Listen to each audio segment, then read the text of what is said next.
درنو لیدونکو په سلامونو او نیکو هیلو مو هرکلی کوم. تیر ماښام د طالبانو پر رینجر موټر چاودنه شوې ده.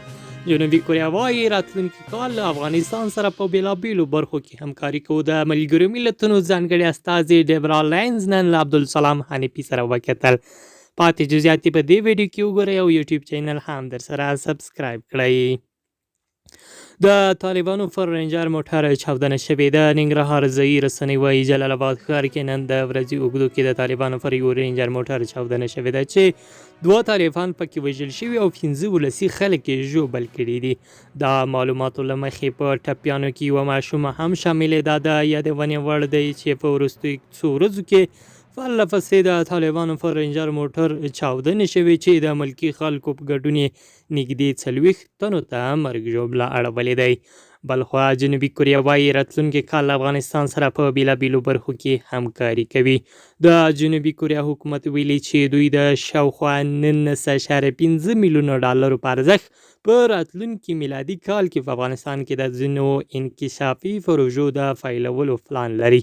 د سرچینو په خبره جنوبي کوریا غواړي چې دغه پیسې په افغانستان کې د ظرفیت لوړونې او پالیسي جوړونې په برخه کې ولګوي. د ملګرو ملتونو ځانګړي استازي ډیبرا لینز نن له عبدالسلام حنفي سره وکتل. دواړو لوریو د افغانستان پر وړاندې په پرتو ننګونو بحث وکړ. همدارنګه دوی فردي هم غږېدلي چې څرنګه طالبان او د ملګرو ملتونو کورنۍ کولی شي داسې ګډې زمینې رامنځته کړي چې د افغانانو پر وړاندې د پرتو جدي مسئلو په حل کولو کې مرسته وکړي. او په یو څو نورو لنډو خبرونو کې به واورئ چې د ریټرز د خبر له مخې د افغانستان د اسلامي امارت د بهرنیو چارو سرپرست امیر خان متحد د ملګرو ملتونو له سرمنشي غوښتنه کړې چې قطر کې د طالبانو مخکینی ویان سهیل شاهین ملګرو ملتونو کې د افغانستان د نوي استازي په توګه ومني او د ملګرو ملتونو روانه غونډه کې د نوموړي ته د وینا چانس هم ورکړي. ملګرو ملتونو تر دې دمه په دې اړه خبرې کوم غبرګون نه دی ښودلی.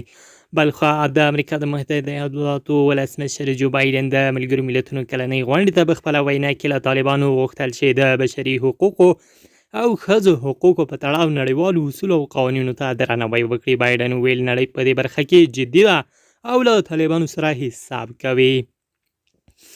او په یو سپورټي خبر کې به اورئ چې کرکټ بورډ کې ناندرۍ عبدالله مزاری د غوروي کمیټې غړی ټاکل شوی دی. د افغانستان د کرکټ بورډ چارواکو عبدالله مزاری د دې بورډ د غوروي کمیټې غړی ټاکلی دی. عبدالله مزاری یوازې په 2 نړیوالو لوبو کې لوبېدلی و او 2 ویکټ یې ترلاسه کړي دي.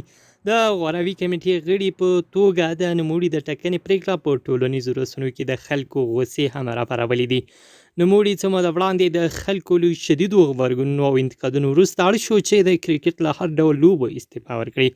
د پښتون غږ درنو لیدونکو دا و د دې ساعت تازه مهم او ځنډ خبرونه.